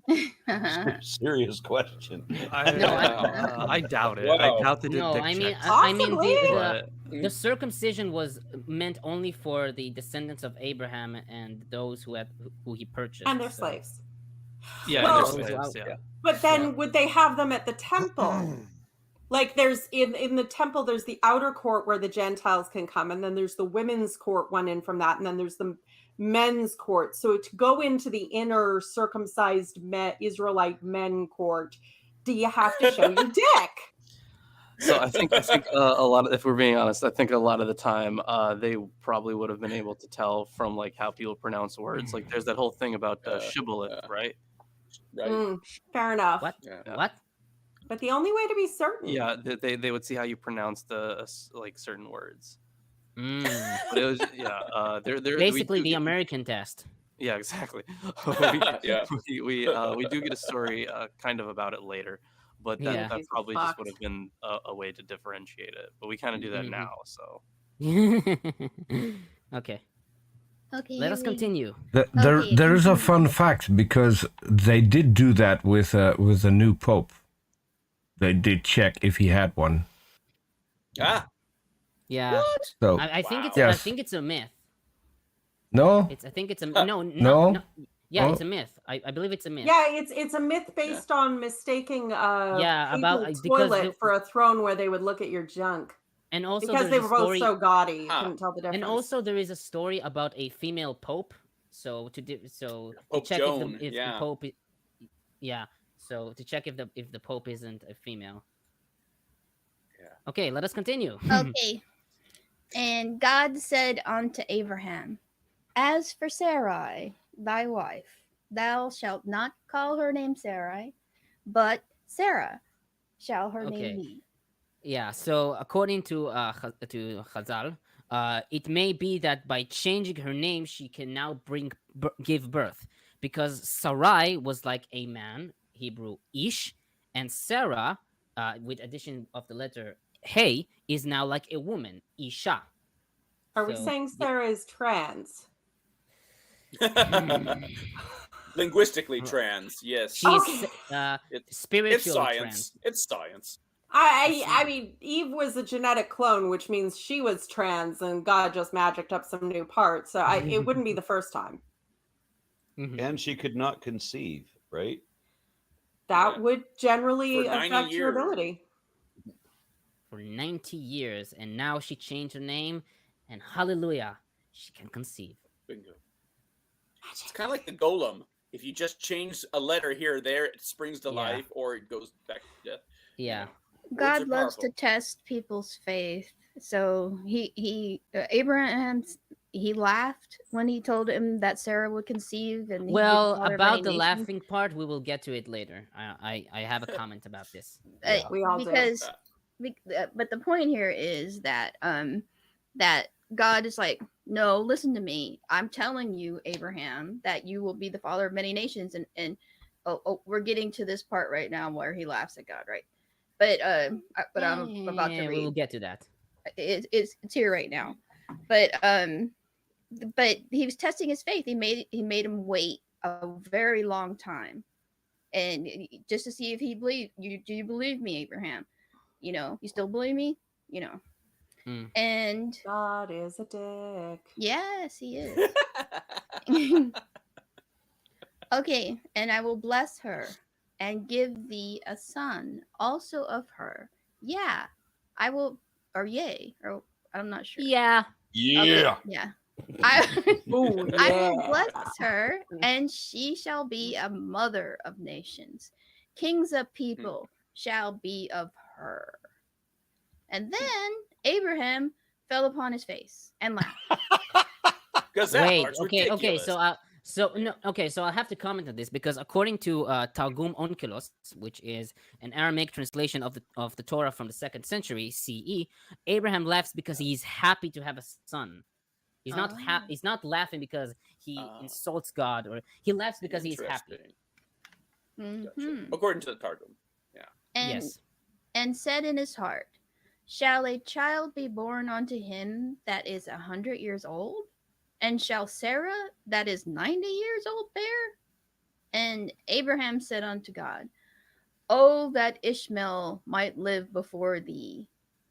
And God said, "Sarah thy wife shall bear thee a son indeed, and thou shalt call his name Isaac. And I will establish my covenant with him for an everlasting covenant, and with his seed after them. And he as shall for also invent calculus. an algebra, Yeah, algebra. and No, as no. and I also want to say. go ahead. You wanted to continue? Or? No, go ahead. If you have commentary. So basically, Isaac in Hebrew, Yitzchak, literally means he will laugh. And also, according to Chazal, this name has a gematria meaning. If you don't know, gematria is basically numbering letters of Hebrew to numerical values. So Yitzchak is composed of 4 letters. Yud stands for 10, which symbolizes 10 trials of impregnating. Tzadik, which is 90 for Sarah's age. Chet, which is 8, the 8 days of circumcision, and Kuf, which is 100, which is 100 years of Abram's age. However, Abram is 99 years old. So. Wow. So Kicker White Lion for 50 Czechoslovakian kroner says, "Can't wait for the part." Aaron, what? You miss you? It's not Czechoslovakian. It's Czech Corona.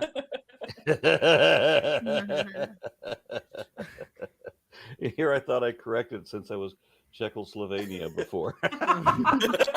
Also wrong. Less wrong. Okay. So can't wait for the part that just copied Life of Brian. Yeah. Oh god. Also, if they cut off their foreskins, where did they keep spare change? God. Maybe that's what they did with the foreskin. Made it into a little sack. God. Oh Yeah. dear. I see another place for it. coin purse, perhaps. All right, continue, please. Okay, verse 20. And as for Ishmael, I have heard thee. Behold, I have blessed him, and will make him fruitful, and will multiply him exceedingly. 12 princes shall he beget, and I will make him a great nation. But my covenant will I establish with Isaac, which Sarah shall bear unto thee at this set time in the next year. And he left off talking with him, and God went up from Abraham. And P.S. I may ask you to sacrifice him live later. God went up from Abraham. Spoiler alert. Yeah. This is going to come up again shortly, but I just want to call to attention that God had to go up from Abraham. God isn't just a spirit; he's physically there talking to him. Oh, so he's moving with the air like Jesus. He's an alien. I've commented on this on parts where there is some physical manifestations of God. Basically, I've said this before. According to Chazal, the Torah spoke in human tongue. So what God doesn't really rise above Abraham. It's just the way of the Torah to describe things in human way. And okay, well, we will get to more explicit physicality with God and Abraham shortly. Yeah. Yeah. It is fascinating the way they're just so backpedaling about, oh no, this is just metaphorical. Oh no, this is just symbolic. You know. But don't you know that's how all scriptural interpretation has always gone. That which is convenient to my narrative is literal, and that which is inconvenient is metaphorical. Yeah, unfortunately, that has been the case. But I do think there is an actual way to know what is and is not metaphorical, or what is not allegorical. And I think one of the ways to do that is through historical criticism, and I guess in part textual criticism as well. But I think there is an actual way to know what part is supposed to be allegory and what part isn't. And I don't totally disagree with that, but it is interesting that you need a doctorate in all the relevant studies to be able to figure that out. It doesn't just tell us this. You know? Yeah. It's a very interesting and very convenient situation.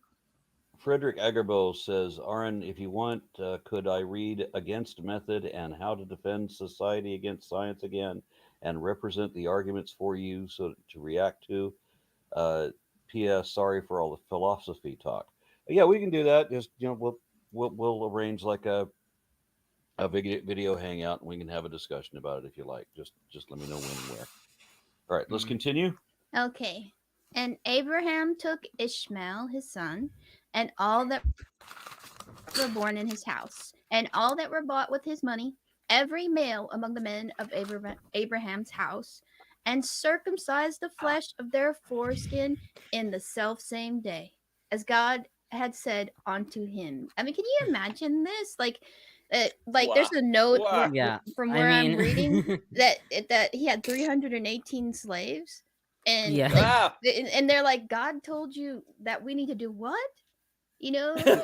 Yeah, he basically took his son and said, "Listen, son, I spoke to God, and he said that he will multiply you, and you will come from very great kings will come out of you. But there is just this tiny thing that you need to do for me. Remove your pants."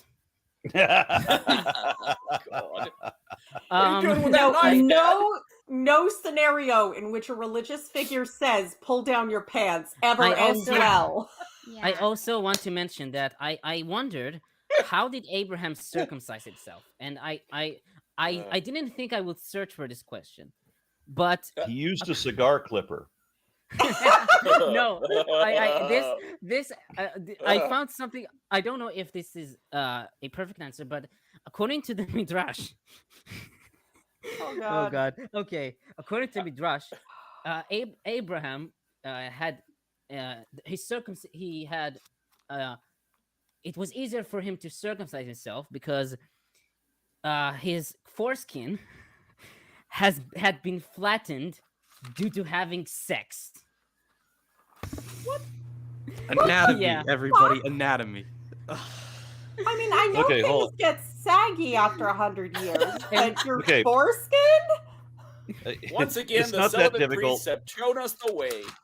Yeah, they had knives. It's not that difficult. Here, son, take down your pants and let me help you out with this. Is it an I do you do me scenario? Or? Yeah, but keep in mind, I mean, they didn't have like steel blades. They had mostly bronze and stone. I mean, Ra circumcised. Yeah. Okay, I will speak very strangely here. I mean, Ra circumcising himself. Yeah, I get that. He's a god. He doesn't. I don't think he feels pain. But Abraham circumcising himself. I mean, oh boy, like. Oh boy. Oh boy. I mean. Oh boy. Ouch. Maybe he had one of his slaves do it. Didn't at some point in the near future of this story, didn't Sarah whack off Isaac's foreskin with a rock? Oh no, that's Moses' wife later. Yeah. I knew there was. That's we stopped God's rage by cutting off a bit of a dick. Right. Those are 3 verses that we can spend a whole week talking about. Yeah. For sure. So Zipporah whacks off her son's foreskin. Phrasing, Xerxes. But how did that happen spontaneously? Was Moses' son just chilling there with his dick out? This is a rabbit hole we do not want to go down, I tell you, because we'll have to get to it. God had a hissy fit for no reason, so let's wait till we get to it. We'll get there. Yeah. This whole story is very authoritarian. Like, I commanded you to do this, but God doesn't exist, right? But then Abraham, how all of these people listened to him and cut a very sensitive part of their anatomy. See, it's like it's a form of indoctrination to make people do these things. These rites of passage. Here's the really crazy thing about that is that a god actually didn't tell people to do this. People read a story about a god telling other people to do this, and they did it. That's the really crazy. To their children. And they did it to their children. Which is fucking sick. Yeah. Yeah. Okay. And he knows how many children there were in that household. Yeah, and I've always said that if you cite religion as the sole reason for any action or policy, then you have not yet given a reason. Ooh, I like that. What's that from? I love it. That's me. That's from Oh, Ari. I love it. That's a Barn Raw quote. I love that. Yeah. That is, yep. That is something I maintain. Now, I actually have a comment on this on a different line. It's something that I've noticed repeatedly all throughout the Bible. And I was looking back just in those minutes at the some of the genealogies, because I thought I saw this in one of them. I wasn't able to find the reference, but there seems to be all throughout the Bible, and here we see it again, a case where the eldest son is cursed by God and the second son is chosen in preference and given the blessing that would have traditionally been given to the first. This goes all the way back to Cain and Abel. Cain was the eldest, but he was the evil one who was cursed, because at least in his case, he killed his brother before he was cursed. So, there was some justification there. Jacob and Esau, exactly the same situation. From when they were still contending in the womb, and the arm came out first, and then the other brother was born. But yeah, Jacob and Esau, from before they were born, God loved Jacob and hated Esau. However you want to. What is that horrible noise? Somebody blowing their nose? There's a mute button there. Yeah. Jacob's name means the supplanter. Exactly, and he was the supplanter. But this is a theme all the way through. It's not just there too. I wanted to comment on this about the Jacob name. The name comes from an event which happens in the Bible. The Hebrew name is Yaakov, and it is composed of the letter Akev, which means knee. And the story is that Esau, his brother, he holds Esau's knee after he comes out from knee or heel? Heel. Yeah, he was grasping his brother's foot. Grasping his brother's leg. Yeah. I'm sorry. I thought I was muted when I did that. It's just that, I have a severe allergy to bullshit. Oh, wow. So you need to take some Benadryl. Yeah. So are you the guy holding the heel? Are we talking about Achilles now? No, but it's the same idea. The same idea. Yeah. Yeah. That the Except heel is his the weakness weak was his brother. Yeah. There seems to be a lot of these brother stories in the Bible wherein God favors one and causes the other one to go ballistic. But it's always the second brother that is favored. The first brother, the eldest brother, the firstborn, is always the one who is cursed and ultimately discarded, whether it's Cain, whether it's Esau. Even when Jacob, when he was dying, blessed the two sons of Joseph, he crossed his arms to signify that he's like, no, the eldest is on your right. And Joseph he's like, I know what I'm doing for Manasseh and Ephraim. Gotcha. So it's the same thing. Always, always, always, God chooses the second son. Everybody loves an underdog. Yeah, but that seems to be a really big thing in Jewish narrative. Like that is a theme that exists for a reason. And I'm not entirely convinced as to what the original reason for that is. Well, maybe I have a thought about that. I have a speculation, but I think we should move on. Yep. Yeah. Oh, okay. We've only got 20 minutes left. Yeah. And Abraham was 90 years old and 9 when he circumcised in the flesh of his foreskin. Okay, we get it. And Ishmael, was 13 years old when he was circumcised. Where was he circumcised? Of his foreskin. Yeah. I also want to mention that in the NIV it just says and his son Ishmael was 13. But later on it says Abraham and his son Ishmael were both circumcised. So I don't know why they don't mention that in the NIV. NIV is a shitty translation. Let's face it. I don't know. It's not that bad. NIV is better. It's better than the KJV. By far. Yeah. Well, that's not a high bar. New revised standard version. Oh, that's true. Pretty much every English translation subsequent to the King James version is better than the King James version. That is true. NIV. There's the NRSV, which that's the one I use. Is the NRSV. Yeah. Same. NIV has no problems in cases of just completely changing, ignoring what the text says, and saying what it wishes that it said. Yeah, Yeah, yeah, that is NIV is true. one of those that like consistently That's very changes the Protestant. numerical discrepancies in the Old Testament because like there's certain instances like between Kings and Chronicles where it contradicts each other on like the age of a certain king, like Ahaziah or Jehoiakim, or like the amount of horses that a particular person had, so on and so forth. These little numerical discrepancies, right? They're not that big of a deal, but they're annoying enough to fundamentalist Christians that they don't want them there. And so NIV and other modern translations like NIT and NLV, they harmonize. change that. Yeah, they change it. They make them the same. Yeah, That is very Protestant. Yeah. Well, to be fair, UCBS and Catholics were doing it too. So Yeah. I'm on the Bible Gateway, and I can't get the NRSV. I can get the New Revised Standard Version Anglicized, and I can get the New Revised Standard Version Anglicized Catholic Edition. Those are the new spin-offs now. Yeah, but the non-Catholic version of that is not too bad. And then there's the New Revised Standard Version Updated Edition. All these things. All these Yeah, things. I'm it's convinced. almost as if God's eternal, unchanging word is changing all the time. Oh, Yeah, I'm convinced that for much of the Bible, a lot of our translation difficulties stem from the fact that we don't even know what we should be translating because the textual history is so difficult. Absolutely. You mean that people 1,000 years ago and 2,000 years ago and 50, like, we're doing the exact same bullshit that people are doing now and switching the text around to mean what they want it to mean? Yeah. I am shocked, sir. How could you imply such a thing?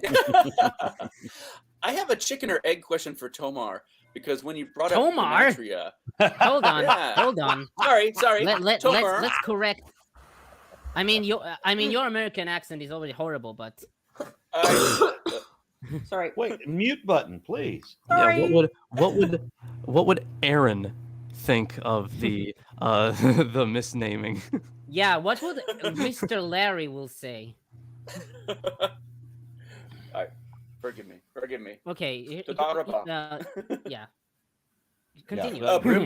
When you brought up gematria, when you brought gematria, that made me wonder, like, how many things in the Bible are just there because somebody put a gematria together for it, or how many things are there? I think very few, but you guys. Basically, I have this interpretation comes from Chazal. I know there is one commentator who is called Baal HaTurim who uses a lot of gematria in his commentators. But I sometimes I think there is a description of, I don't know if it's pi that uses gematria, but it's not a lot. So I guess my question is, it's kind of like in Chinese naming conventions. You have to get the right yin yang, and you can't name the son or daughter this or that because everything. There's a feng shui of naming, and I'm wondering if gematria comes out of this character has to be this name because this works out. Sometimes people use gematria in order to get like this messianic predictions or something like that. For example, I remember there was a period that I remember one video that claimed that Barack Obama in gematria means snake and also means Messiah.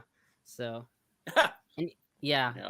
Sure. It all seems very ad hoc. You can make it work out however you wanted to make it work. It is ad hoc. The only place where I am fully, I mean, I'm sure there might actually be another one, but from the top of my head that I can think of, the only place that I'm fully convinced was in fact meant to be gematria was the number of the beast in Revelation. Right. Nero. Right. Yeah. 666. That 616. Neron Kesar. Yeah. Even outside of explicit gematria, there's lots of magic numbers 40, 12, 3 that come up in 7. Philological numbers, for example. That's how Moses got to be so magically old. Because every section of his life had to be 40 years long. Because reasons. Yeah, 40 basically. When the Bible says 40 years, it basically means a long ass time. Yeah. There are 2 verses left in this chapter. Do you want to go to the next chapter? Yes. Okay. No, The we next do not chapter want is to go to the next chapter. the next Huh? chapter is like the next chapter. I think it's like 30 verse long. So it. Yeah. Oh Yeah. no, we Three want to verse do long. 18 and 19 together. Definitely.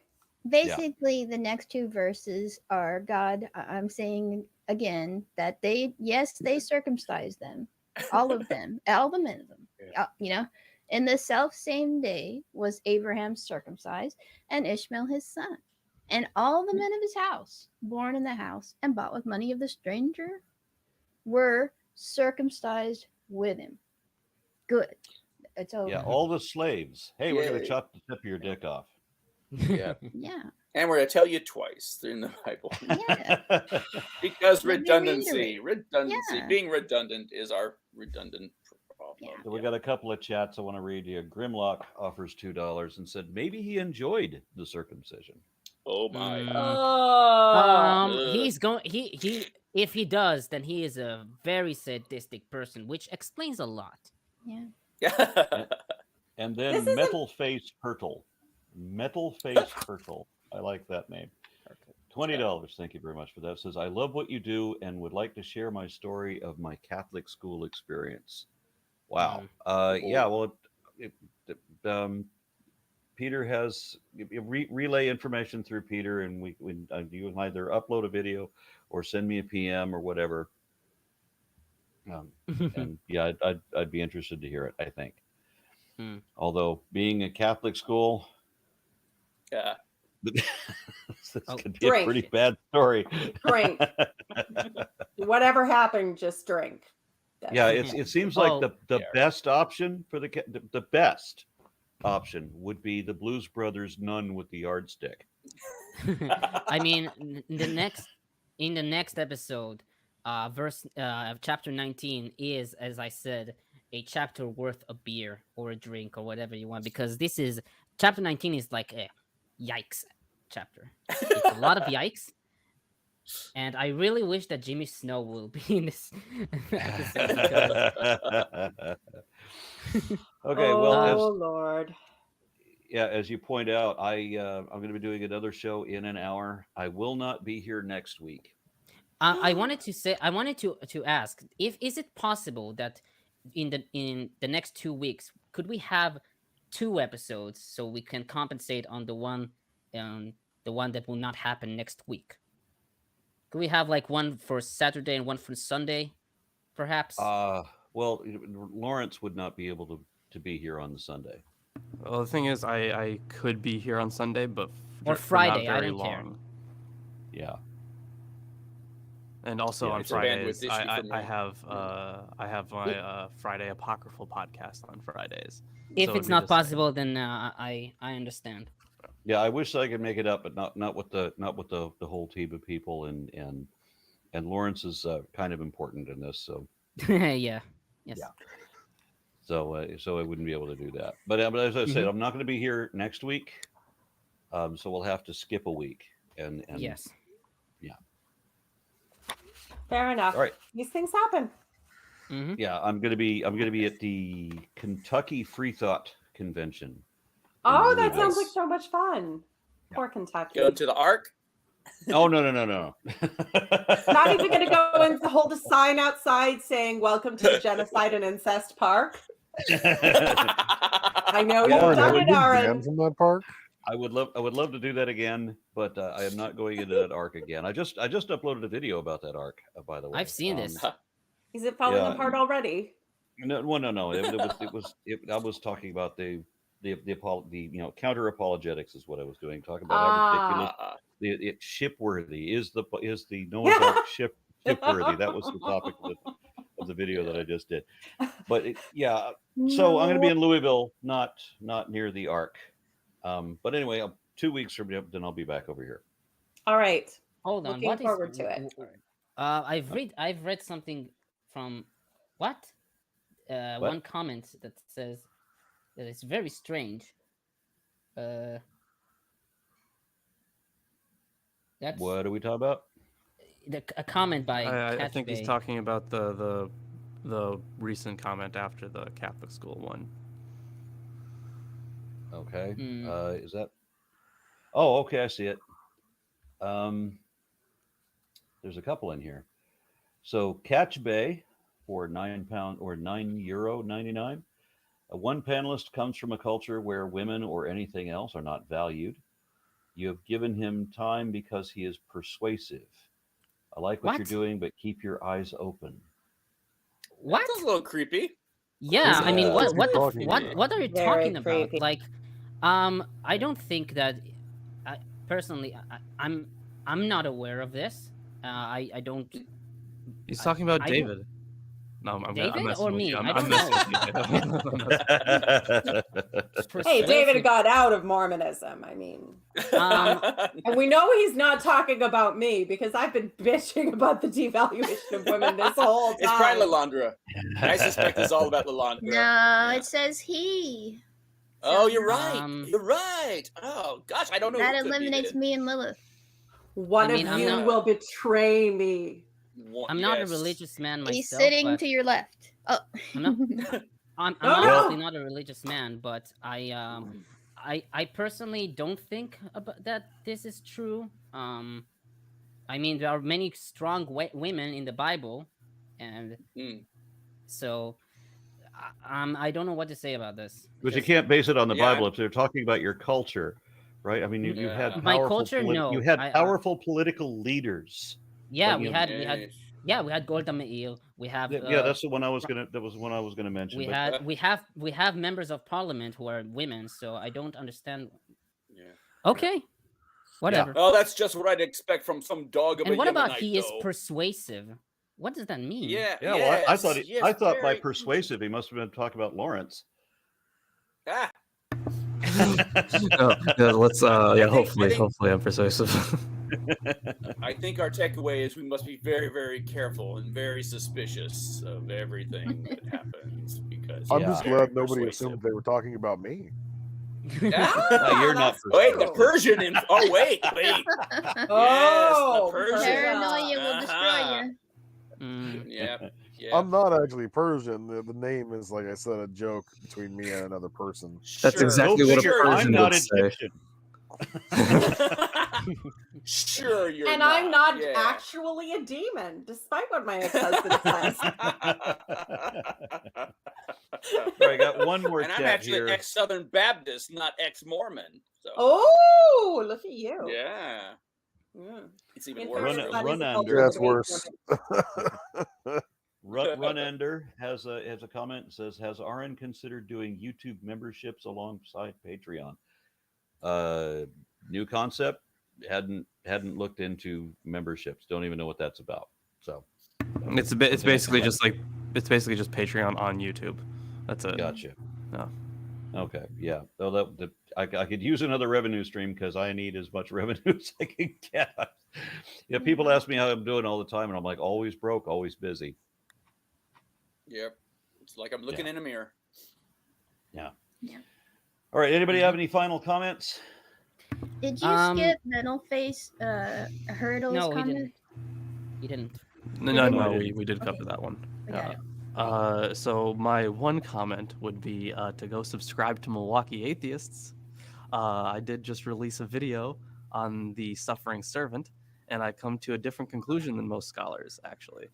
Yeah. Mm. So if you, I did work very hard on this. I worked for like a year on this video because Exciting. the suffering servant is it's such a mystery within the Bible and within biblical literature. So it was a lot of work to get through. Hopefully people enjoy it. And then we, of course, live stream Bible readings and apocryphal, pseudepigraphal readings as well. So yeah, you guys should do that. And all your links are in the side chat, Lawrence. I just posted all the links. Yeah, and even though Aaron doesn't actually watch anything I post, he says he enjoys it. So I do watch things you post. Just lately, the last couple of years, I haven't been able to watch hardly anybody's other content. I'm nothing but studying. Sounds like a lot of copium to me, Aaron. I'm messing How with you. Do whatever. dare you pursue scholarly pursuits? Do whatever. I'm just giving you shit. Yeah. Yeah. But I do enjoy your documentaries, and I will watch this one. It's just that today is awkward. I mean, it is a long video. It is. Yeah, I've got in an hour. I'm going to be doing another podcast, and then immediately after that, I have to be downtown because, and I'm not going to divulge any specific details. I'm trying to arrange. No, I'm not going to say anything. I'm just going to let it go. But I have a thing I have to do downtown. Okay, and I want to stress this again. The next episode, I advise you all to buy yourself some booze. Buy your favorite booze, buy your favorite alcohol, because this will be one of the most bizarre chapter 19 will be the most bizarre, one of the most bizarre chapters in the Bible. So that's a high standard. All the booze. That's a high bar. Booze. Yes. All the booze. All right. All of it. Well, let's close it up, and we will be prepared for next time, 2 weeks from today.